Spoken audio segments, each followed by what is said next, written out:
Bonjour à tous, j'espère que vous avez passé une excellente journée, que ce soit les personnes qui sont salariées dans des entreprises publiques ou privées ou bien les étudiants qui suivent des études. On vous félicite, bravo pour tout ce que vous faites pour l'État français. Aujourd'hui, c'est surtout une journée très noire, une journée très triste pour tous les chômeurs comme moi. Alors cette vidéo n'était pas du tout prévue parce que je profite. Non, c'est pas un bon mot, je ne profite pas, je subis ma position de chômeur. Et j'avais pas prévu de faire une vidéo aujourd'hui, mais voilà, vous l'avez peut-être vu dans les médias, vous l'avez peut-être vu sur internet, il y a une nouvelle réforme qui est en train de tomber sur les personnes comme moi. Et du coup, il faut que je me fasse violence et que j'essaye de m'en sortir. Voilà, Emmanuel, si tu regardes cette vidéo, j'ai compris le message, je vais au charbon. Donc, vidéo qui n'était pas prévue et vidéo d'une nouvelle rubrique qui n'a pas de nom. Une rubrique qui n'a pas de nom, mais une rubrique qui va se focaliser sur un joueur en particulier. Et c'est une rubrique que je vais essayer de répéter sur les prochaines semaines.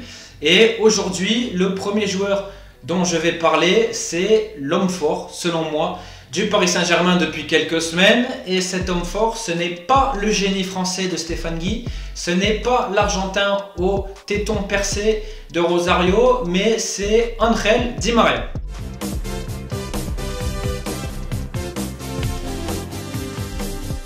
Alors pour bien comprendre l'importance des performances d'Ángel Di María depuis l'absence de Neymar, il y a plusieurs choses qu'il faut bien prendre en compte. La première chose, c'est qu'on le sait, quand Neymar est là, c'est Neymar qui aspire tous les ballons du Paris Saint-Germain, c'est lui qui est vraiment le dépositaire de l'animation offensive du Paris Saint-Germain et tout tourne autour de lui. Donc à partir du moment où il se blesse, comme c'est souvent le cas malheureusement, il y a quand même pas mal de doutes au niveau du jeu du Paris Saint-Germain sur la capacité de l'équipe à pouvoir être dangereux malgré les qualités individuelles qui sont évidentes au sein de l'équipe, à pouvoir être dangereux et à pouvoir porter le danger face aux équipes adverses. Ça c'est le premier point, c'est vraiment l'importance de Neymar et l'inquiétude que génère une blessure de Neymar. Donc ça c'est le premier point.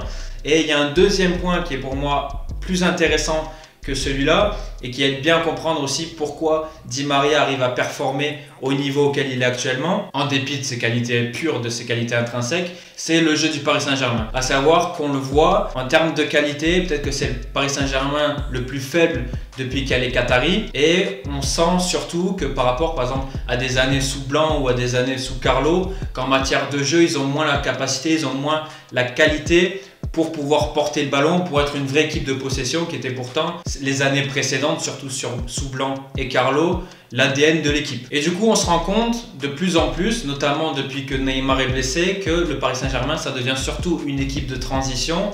Et c'est pour ça, et c'est dans ce registre-là qu'Ángel Di María est le meilleur. À savoir qu'on le sait, Di María, il a d'énormes qualités, mais c'est un joueur qui dans une équipe de possession, qui dans une équipe qui a la balle, peut être assez frustrant, qui peut être assez brouillon au niveau de la prise de choix, au niveau de son utilisation du ballon.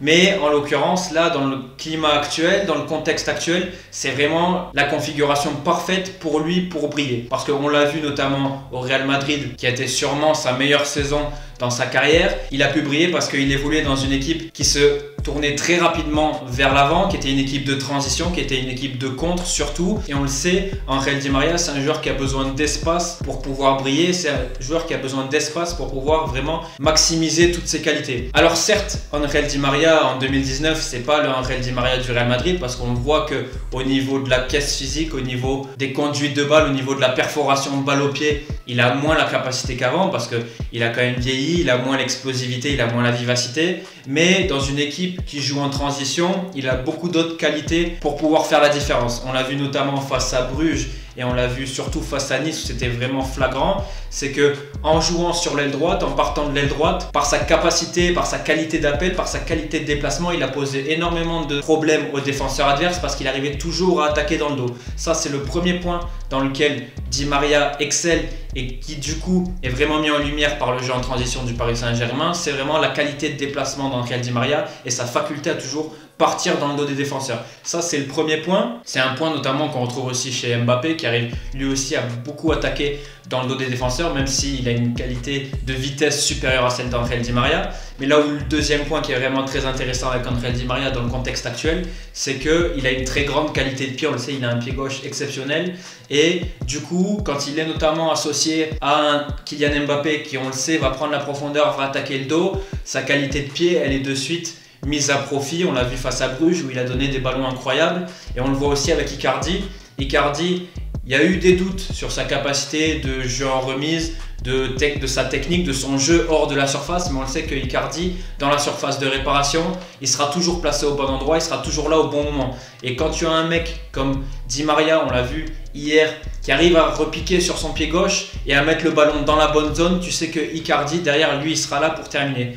Donc c'est vraiment assez intéressant, c'est de voir que malgré l'absence de Neymar, malgré une qualité de jeu qui est assez faible au Paris Saint-Germain par rapport à d'autres années, Ángel Di María a réussi à profiter du contexte actuel, à savoir une équipe en transition et une équipe qui ne tourne plus autour d'un seul joueur pour vraiment faire briller ses qualités, à savoir son jeu sans ballon dans le dos des défenses adverses, mais aussi son utilisation du ballon, car même s'il est souvent frustrant, souvent brouillon, qui fait parfois pas les bons choix, il a une qualité de pied qui permet vraiment de distiller des ballons incroyables. Et quand tu as des joueurs comme Mbappé, quand tu as des joueurs comme Icardi, qui sont des joueurs qui chacun à leur manière utilisent parfaitement les espaces, c'est de suite une qualité de passe, une qualité de pied qui va être mise à profit par le Paris Saint-Germain. Et en plus, ce qui est assez drôle, ce qui fait aussi l'originalité d'Ángel Di María, c'est que il a un style assez particulier, il a un style assez original.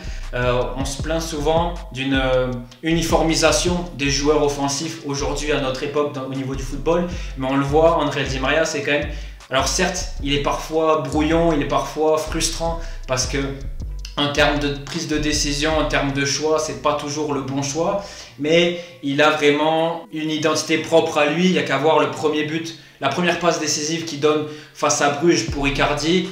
Un joueur normal, un joueur lambda, il aurait certainement mis plat du pied droit, mais qu'est-ce que fait Ángel Di María? Lui, il s'en fout, il met un extérieur, pied gauche. Et ça, forcément, pour une personne comme moi, qui est un ringard romantique du football, dès qu'il y a un extérieur du pied, on fait tourner le slip autour de la tête. Alors la question qu'on peut se poser, c'est comment Ángel Di María va réussir à trouver sa place une fois que Neymar sera revenu, parce qu'on le sait, quand Neymar revient, déjà la philosophie des équipes adverses, elle est légèrement différente, parce que Neymar, c'est un vrai meneur de jeu, c'est lui qui va guider le tempo de l'équipe du Paris Saint-Germain, c'est lui qui va dicter le rythme, et du coup c'est quand même une optique totalement différente pour le Paris Saint-Germain, une façon de jouer totalement différente.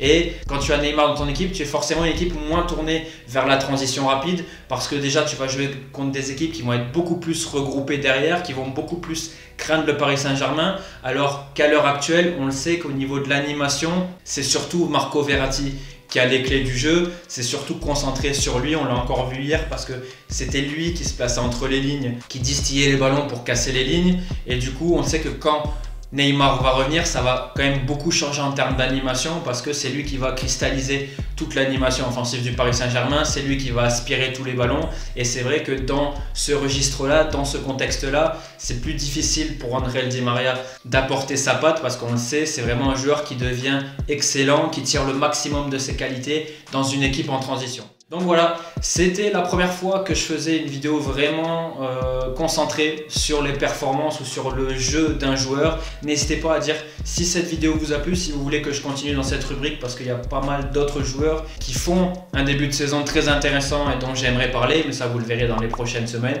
N'hésitez pas vraiment, comme vous l'avez vu avec la réforme pour le chômage, contre le chômage, je dirais même une réforme contre le chômage, de vous abonner à la chaîne, c'est très important, de mettre un pouce bleu sur la vidéo, de mettre des commentaires, parce que comme vous le savez, plus il y a d'interactions sur la vidéo, moins je me ferai le par YouTube. Donc je vous remercie, n'hésitez pas à partager cette vidéo, on se retrouve très bientôt pour une nouvelle vidéo et je vais bientôt sortir la vidéo sur l'Olympique Lyonnais et du coup mon avis sur l'arrivée de Rudy Garcia à Lyon. Donc je vous remercie et on se dit à bientôt pour une nouvelle vidéo.